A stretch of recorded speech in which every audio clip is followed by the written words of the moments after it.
Quem tem artrose pode fazer exercício de força? Pode levantar peso? Quer saber mais? Fica até o final do vídeo que eu vou te explicar tudo o que tu precisa saber. Fala pessoal, meu nome é Thiago Alfama, eu sou fisioterapeuta. Se você é novo aqui no canal, seja muito bem-vindo. Bom, eu já fiz um vídeo aqui no canal explicando o que é artrose, ou melhor, osteoartrite, né? Se você ainda não viu esse vídeo, depois que acabar esse aqui, vai lá no canal, já assiste ele, aproveita para se inscrever se ainda não é inscrito, e se gostar do conteúdo no final do vídeo, dá um joinha, que isso me ajuda muito a divulgar esse material. Essa é uma das grandes dúvidas dos pacientes que têm artrose. Eu posso fazer exercício de força? Eu posso carregar peso? Eu não vou piorar a minha artrose fazendo isso? A maioria dos pacientes com osteoartrite vão diminuindo a prática de atividade física justamente por dor ou com medo de piorar o quadro. Eles acham que o desgaste vai se acentuar se eles continuarem praticando atividade física. E isso eu estou falando de mais ou menos cerca de 70% das pessoas que têm esse diagnóstico. E esse é o grande problema, porque parando de fazer uma prática de atividade física, a gente começa a ter uma perda de capacidade funcional. A gente vai ter perda de força, perda de reflexos, perda de equilíbrio,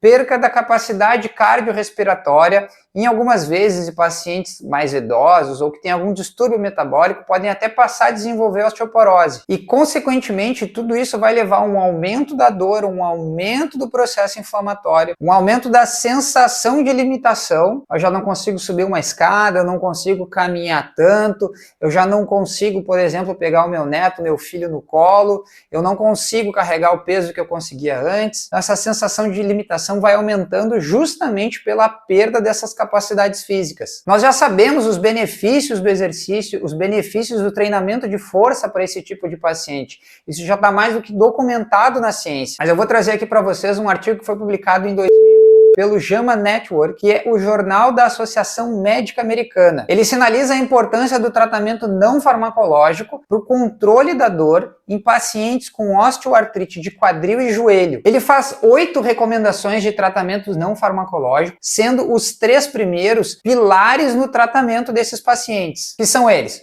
o exercício físico, a perda de peso e a educação desses pacientes. Depois desses 3 pilares, nós ainda podemos ter um trabalho proprioceptivo, exercícios que trabalham em mente e corpo, como yoga, tai chi chuan, terapia cognitivo-funcional, acupuntura e a TNS, a estimulação nervosa transcutânea. E como vocês viram, o exercício físico ele está entre as principais recomendações no tratamento desses pacientes. Quando a gente fala de exercício físico e osteoartrite, não tem o exercício mais indicado, mas a gente sabe os benefícios do treinamento de força para esses pacientes. O grande segredo, a chave para um tratamento bem sucedido é justamente a gente fazer a individualização de cada paciente. Não existe um protocolo de tratamento, um programa de exercícios específicos para cada articulação que todas as pessoas podem fazer. Isso depende de uma série de fatores, como eu já expliquei lá no vídeo de artrose, as possíveis causas de uma artrose, tudo que envolve esse processo degenerativo. Cada caso é único, eu tenho que avaliar as condições físicas que o paciente tem naquele momento, né? Naquele momento que a gente vai iniciar um programa, o grau de força que ele tem, o equilíbrio muscular que ele tem. Eu expliquei, por exemplo, lá no vídeo, que às vezes o paciente tem um desequilíbrio muscular entre músculos anteriores e posteriores da coxa, onde ele sobrecarrega mais o joelho porque a musculatura posterior está muito fraca. Essa prescrição ela vai depender muito do grau desse desgaste articular, qual articulação está sendo afetada, se ela já tem uma dor limitante ou não, se ela tem uma limitação de movimento já por causa desse desgaste, se ela tem desequilíbrios musculares muito acentuados, onde primeiro a gente tem que fazer um programa para reequilibrar esses músculos. Mas a resposta para a pergunta inicial é sim. A gente deve fazer exercícios de força, mas justamente respeitando a individualidade de cada paciente, de cada situação. Eu vou dar um exemplo. Se um paciente tem uma osteoartrite de quadril muito acentuado, ou que ele esteja num processo inflamatório ativo, ele tenha dor, exercícios como leg press não são tão indicados, porque ele já parte de um movimento de flexão muito acentuado. Algumas pessoas vão pensar assim, mas é quase a mesma coisa que um agachamento. É quase a mesma coisa, mas não é a mesma coisa. Eu parto de começar o exercício levantando a carga já com um grau de flexão de quadril muito acentuado. Ou exercícios que combinem a flexão com rotação interna,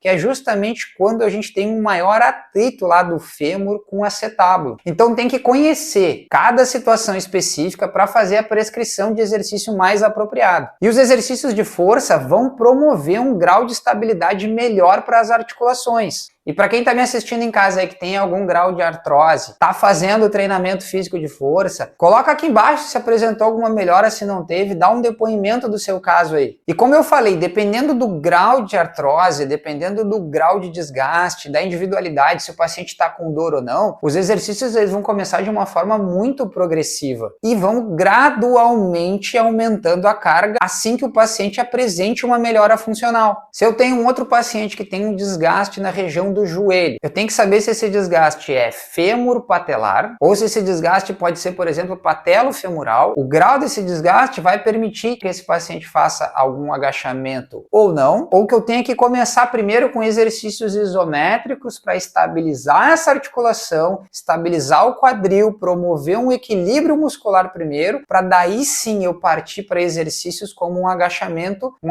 com carga. Então o manejo desse paciente com osteoartrose, ele deve ser totalmente individualizado. Não existe uma planilha de treino pronto para quem tem osteoartrose de quadril ou joelho. Existe sim alguns exercícios que são muito bons, mas eu tenho que levar em consideração todo o paciente. Então é super importante procurar um bom profissional que faça uma avaliação física mais criteriosa no início, para pensar e montar esse programa de exercícios. E aí que entra um trabalho mais multidisciplinar. Porque às vezes esse aluno está chegando na academia para o professor de educação física treinar ele com essas queixas, essas limitações. Algumas situações ele já passou por uma avaliação médica, uma avaliação de um fisioterapeuta, ele já fez uma avaliação biomecânica, e seria interessante esses profissionais trocarem essas informações para justamente terem um controle melhor e uma evolução muito mais rápida desses pacientes. Então, para vocês aí em casa que estão me assistindo, tem diagnóstico de osteoartrose, não tenham medo de fazer exercícios de força.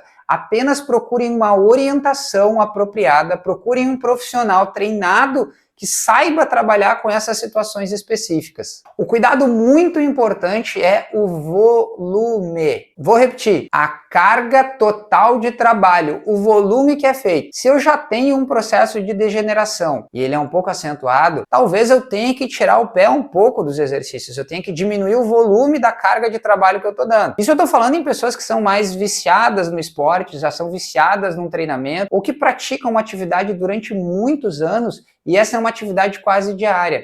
Então talvez a gente tenha que modular esse programa de treinamento, a gente tenha que criar uma periodização para eu ter períodos de descanso maior para dar tempo do meu corpo se recuperar. Porque às vezes eu tenho uma musculatura que ela não está forte o suficiente, não está estabilizando. Eu estou lá, por exemplo, fazendo uma aula de tênis, ou eu jogo tênis quase que diariamente, 3, 4 vezes na semana, e não faço uma atividade física de reforço muscular, e não dou um período de descanso. Ou seja, eu vou sobrecarregar essa articulação, eu vou usar ela demais, eu posso gerar pequenas inflamações, e eu não dou tempo para o meu corpo se recuperar disso. E mais uma situação, né, pessoal? Tem muitas pessoas que estão com dor por causa de um processo inflamatório ativo. Assim que esse processo inflamatório às vezes ele é controlado, a dor desaparece completamente e o processo de desgaste continua lá. Então a artrose não é sinônimo de dor, você às vezes pode estar simplesmente passando por um processo inflamatório ou, em algumas situações, alguma piora do quadro funcional. Fazendo uma atividade física, um exercício bem orientado, a gente consegue reestabelecer essas funções primárias, ou controlar um processo inflamatório e tudo volta naturalmente como era antes. Eu quero te agradecer que ficou aí até o final do vídeo. Se gostou, dá um joinha que isso me ajuda muito a divulgar esse conteúdo. Tem alguma dúvida, alguma contribuição? Deixa nos comentários aqui embaixo. Valeu, pessoal!